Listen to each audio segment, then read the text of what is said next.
ئەگەرچی کارەبای 24 کاتژمێری هیوا ئومێدی دەیان ساڵەی هاوڵاتیانی هەرێمی کوردستان بوو، بەڵام هاوڵاتیانی قەزای ناوەندی سۆران کە چەند مانگێکە کارەبای 24 کاتژمێریان پێگەیشتووە کەوتونەتە ژێرباری قەرز و کرێکی زۆریان بۆ هاتۆتەوە. ئەوان دەڵێن ئەو پارە زۆرە بە ئێمە نادرێت و ناکرێت حکوومەت بازرگانی بە کارەباکەمانەوە بکات. دیارە لەوەتەی کارەبای سۆران با بڵێن بەعام کارەبای کوردستان بوویتە 24 کاتژمێری لە ڕووی نرخەوە گرفت بۆ خەڵکی دروست بووە و هەروەها لە ڕووی چۆن برین بێسەروبەریەش پێوە دیارە هەندێک ماڵ کارەباژی زۆر کەمیان بەکارهینایە و درخەکی زۆریان بۆ هاتیتەوە. ئەوەی کە من ئاگادار بم ماڵ هەیە تا 600,000 بۆ هاتیتەوە لەو مانگەی، ماڵ هەیە 440,000 450,000 هەزار بگرە نرخەکان جیاوازن. لە سۆران هاوڵاتی زۆرمان سەبارەت بە کرێ و خەرجی زۆری کارەبای نیشتیمانی دواند.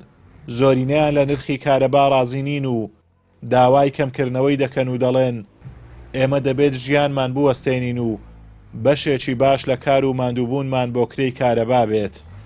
ئەو نالەبارەی کارەبا کە گران کرا لە سەو ملەتەی، یعنی وەزعی زۆر خراپی لەو خوڵقاندیە، یعنی خەڵک والی هاتی نەتوانی ئاوی گەرمی هەبی بۆ سەرمان کە بەفرە باری، ئەگەر موسەکەی ناداتێ لە چیریکە نەوتی لەسە گران کردە پەنالۆ نەوتی بە نەوتی پێ ناکرێت موچە نییە، لە چیریکە نەتوانێت گیزێری پێ بکات، نەتوانانی سۆبەی پێ بکات، یعنی خەڵک والی هاتی نازانێت بە چ لایەکیەوە بڕوات، یعنی بەڕاستی هەر بڕیارێکی دەرەکەن لە بەرژەوەندی فەقیر و هەژارandانە.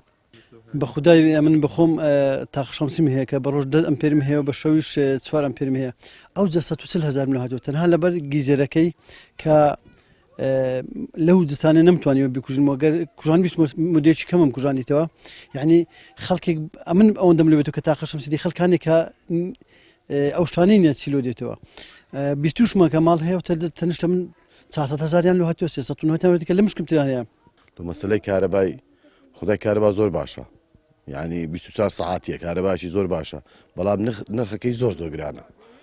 یعنی ئێستا من کابرایەکی بێ معاشم هیچم پێ نەکردێت، تەنها گێزەرێکم هەیە دەگە سۆبەکی 194,000 هاتەوە. ئەن داوا لە حکوومەتەکەین داشکانە چیلۆ و وەزعی بکاتن.